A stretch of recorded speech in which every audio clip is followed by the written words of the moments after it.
Welcome to another Cammy Cam episode. Today we got Trey with us. Welcome to the video. Thank you. So, is this the first time being on Cammy Cam for you? It will be, yeah. I think it is. Oh my God, yeah, that is. You're a first timer on here. Yep. God. And you're among all the diverse guests this year. That's been a great year. I'm up to in the double digits now. Wow. On guests. That's pretty damn impressive for Cammy Cam. That's a lot of guests. Well, we're going to get to know Trey a little better today, and maybe me a little bit.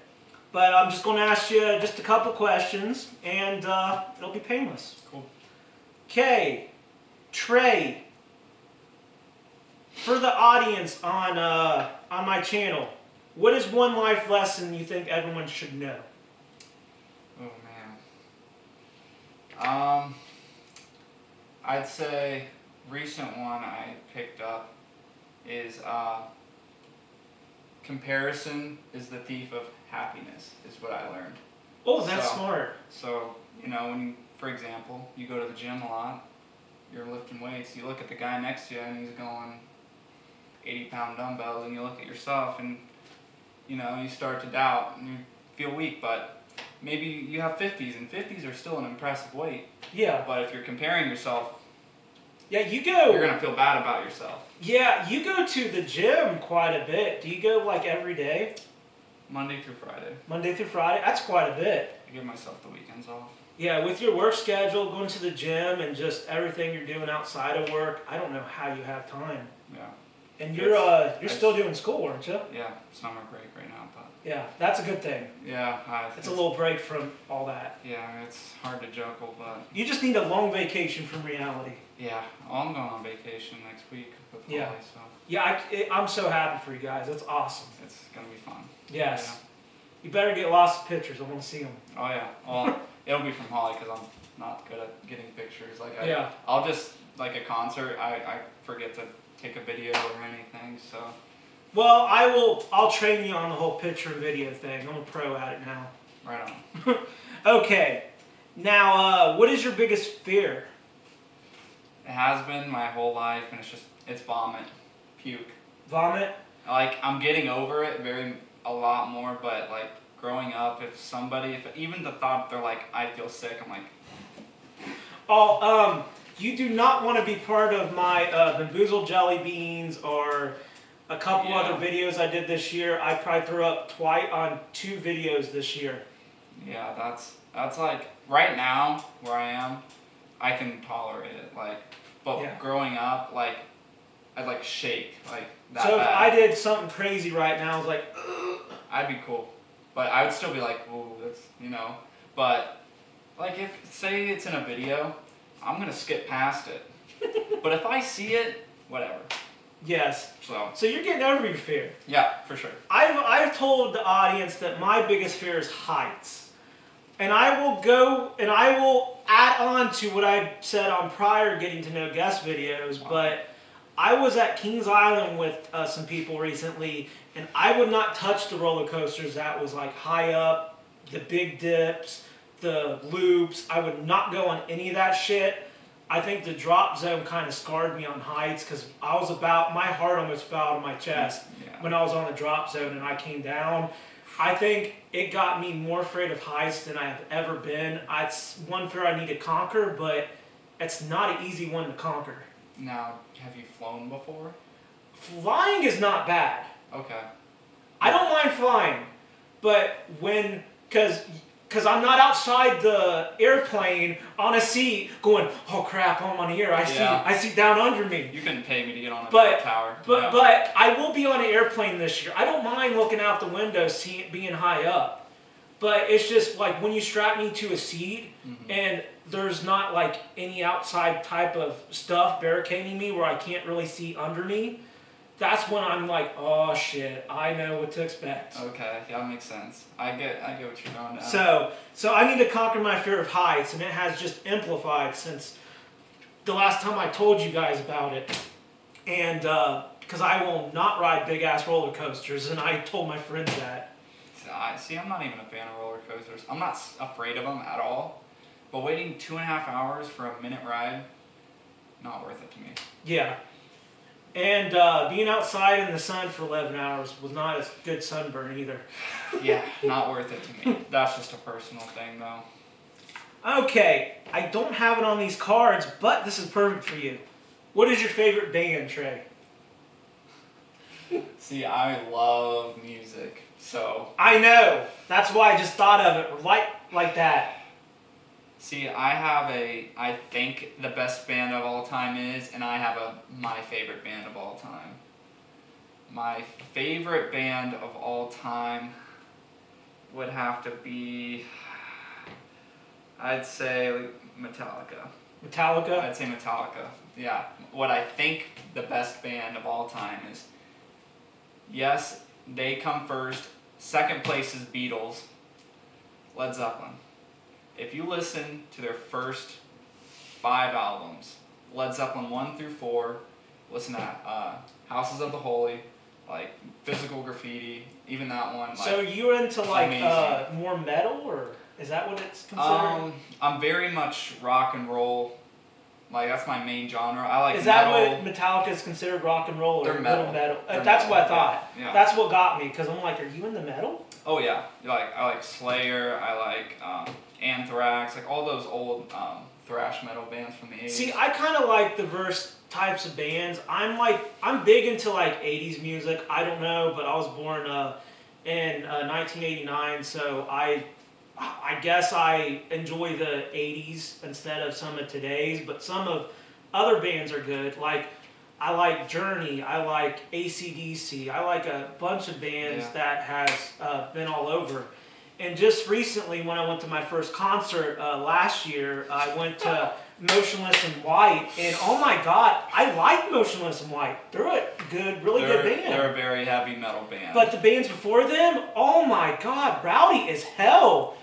I was in the mosh pit area going, oh my God. You told me that, and I still laugh when I think about you in the mosh pit. I am surprised the signed poster I bought wasn't like in crumbles by the end of the night. That was so But for funny. my first concert, I went to like one of the rowdiest concerts you could go to, I think. Pretty accurate, yeah. But Motionless in White, when they performed, it made the whole night worth it. They were great. Yeah, I'm jealous because I want to see them. I'm a Motionless in White fan yes, too, so. you need to. It's definitely worth it. They're great in person.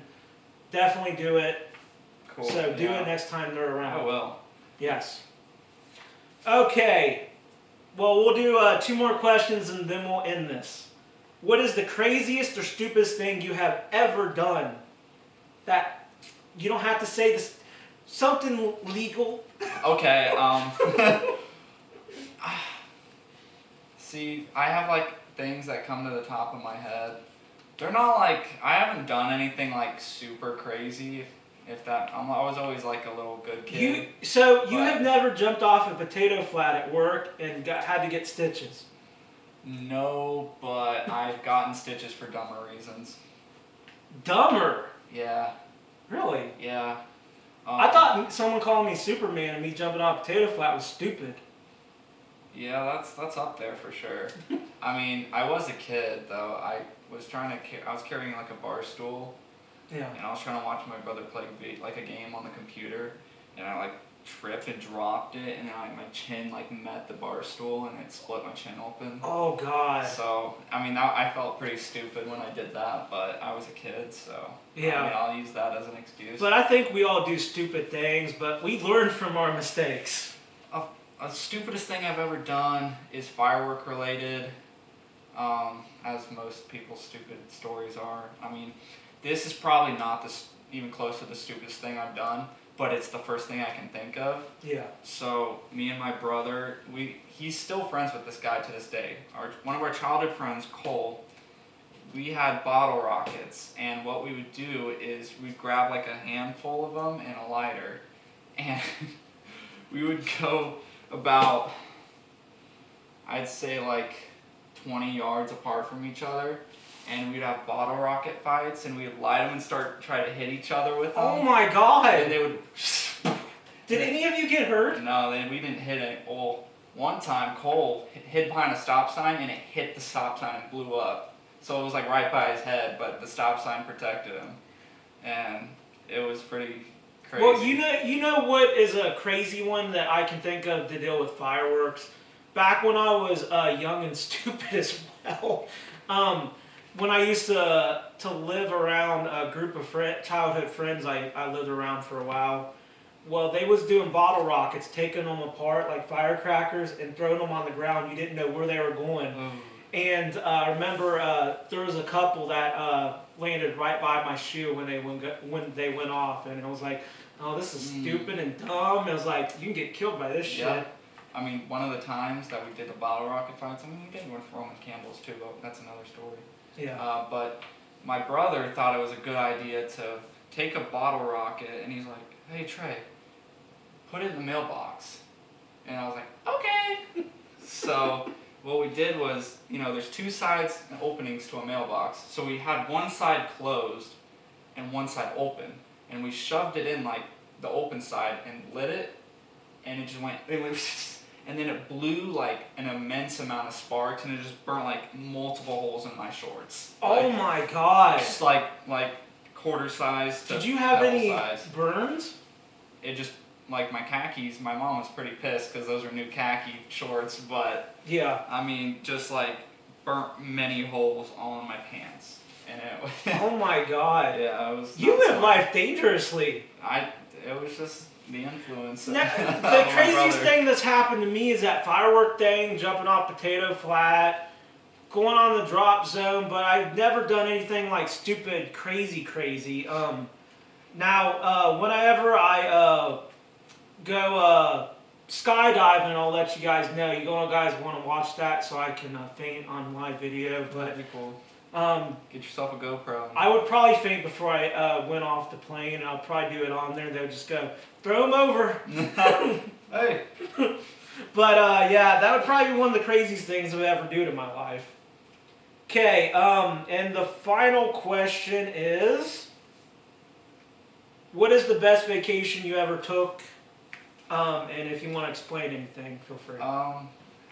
So I'd say 4 or 5 years, I visit family in Washington State, because all my relatives live in Washington State, because that's where my dad and my mom grew up, but they moved to Indiana. Yeah. For my dad's, he had like a work opportunity, so, but I took my buddy with me, and also my brother and his friend Cole that I was telling you about with the fireworks. Yeah. They flew into Washington too, and one of my cousins went, and I mean, the whole trip was just a blast. Like, I got on the way to, my grandpa built a beach property in the 70s. Yeah. So we have in Ocean Shores, Washington, my grandpa has a beach property, and we go there, and oh, that sounds nice. It's pretty cool. And, we had fireworks and beverages, and that's always an awesome combination. See, I've never been to Washington State before. It's not awesome, but it's not bad. It's like, it's gloomy, it's rainy all the time. Yeah. And the ocean there is not warm. It's ice cold. It's pretty, but it's cold. Yeah. It's not like, oh, I'm gonna go swim in the beach. Well, I think it's not about the destination sometimes. I think it's the company you have with you a lot of times too. Mm. But I would say my favorite vacation would probably be Gatlinburg or Florida. I went to the Ormond Beach and Daytona area. Oh my God, I love Florida. I could not get enough of the beach, the sand, the ocean. A lot of people don't like the sand and all that stuff, but the thing is, I could live in Florida. Oh, it's a great state. And Gatlinburg just has so much to offer. Like, it has so many places you can go to. You just can't see it all in a week. Yeah. There's so much there. There is. I've been there too. Which reminds me, I think that one ties my one I just talked about. Yeah. I went to Gatlinburg with like 5 of my buddies, and there's this arcade there. It's this big arcade. It's on some side street. I don't know how we found it, but they had these prizes strapped to the ceiling throughout the whole arcade. And there were these 3 like 16-foot huge like snake stuffed animals. Like, they were giant. It took 3 people to carry one. Really? And they're like this thick. I mean, they're huge. 42,000 tickets for one. Oh my! How much money and was that? We got all 3 of them that trip. How much money was spent on them? Like $20. Okay, $20 is not bad. I'll explain. So we found this game. It's called Pin Setter. I don't know if anyone's ever heard of it, but one of my buddies was messing with it, and he found an exploit. It was like broken. So the game is, there's a pin on this spinning wheel, and basically it gives you a time frame you have to take a fishing pole, and there's a ring around it tied to a string, and you have to try to wrap it around the pin while it's spinning and lift it up to where it stands up straight. And the sooner you do it, the better your prize could be. So the way we exploited this is the string that resets the fishing pole was snapped. So what he did was, before he would even click go, he would put the ring around the pin. He would click go and then just lift it. What? And he would get the max prize every single time. And it was like 10,000 tickets for the max prize. If you do this game legit, it's really hard to get that max prize. Like, just because the pin is spinning and you have to hook it. So you guys found a shortcut around it. Yeah, we took advantage of it, and we ended up getting like 100 and something thousand tickets total, and we got all 3 of them. And we were walking through downtown Gatlinburg with just an army of these like snakes and stuff, and people were just like, "Oh, look at that! Oh!" And I did not know there was a shortcut around some of this stuff. Yeah, and what's funny is he found a way to do that exploit with the non-broken one. So if there's a pin setter, try to pre-hook the pin before you start it, because right when you start it, it'll start spinning. You have to try and hook it and stand it up, which standing it up is hard on itself. Yeah. So pre-hook it, go, stand it up, and you're good. See, I thought you was going to tell me you guys spent like $500, but $20? Dang, that's cheap. Oh yeah, he found that pretty early in the arcade run. Yeah. So we're like, we're taking all 3 of you home. See, if they had a moonshine distillery in the arcade area you was at, that would be God for me. That would be awesome. Mm-hmm. I love the moonshine distilleries down there. You pay $5, you get $5 back to spend in the store. Basically, it's a free tasting, and you're getting 10 to 12 different moonshines. And I'm like, Gatlinburg, I love you. You're awesome. But you don't see that around here. Yeah, well, to top things off on the way back, we caught some ice and slid off the highway and took out a mile marker sign. You know those blue mile marker signs? Yeah. When my buddy was driving, he tried to switch lanes and he caught some ice, and we started drifting in the grass on the side of the interstate, and we just snapped in half. Like, we took out, because it was like late October, November when we went, so it was like 20 degrees outside, so the metal just snapped. And when the sign flew up, it punctured a huge hole in the roof of my car. So it was like it sliced the roof of my, it was pretty How bad. much did that cost to repair? Money. Money? Sounds like a lot. So yeah, that was a good way to end the trip, with a 16-foot snake in my trunk. Yeah. So I have the picture framed in my room. So. Oh my God, that sounds like awesome memories though. Oh, it was. Gatlinburg. It was great, yeah. And I'm going to Panama City here this year, and I can't wait to see what the Goff there. I think it's the Goff. But we're only like 5 minutes away from the beach or Goff or whatever it is. It's going to be a great time. All the souvenir shops is like right there by our condo. I'm going to see my little nephew. I'm going to see a bunch of my family. It's going to be a great time. So I can't wait to get away here in September. It's going to be a blast. If it's not here, it's great. Yes, but I do enjoy these videos. I do enjoy the company. I do enjoy the conversations, because you never know what's going to come up. Right. But that is getting to know Trey and maybe a little more about me. You guys probably know a lot about me from other ones, but you guys got to know Trey a little better and catch the videos he's in on the channel. He's been awesome on them, and I can't thank you enough, sir. Appreciate it, man. You've been a delight on the channel. Thank you. But that is getting to know guests with Trey and Cammy Cam. We are signing out, guys, and stay tuned for more guests. Stay tuned for more videos. And remember to like, comment, subscribe to the channel, And we'll see you guys. See ya. See ya.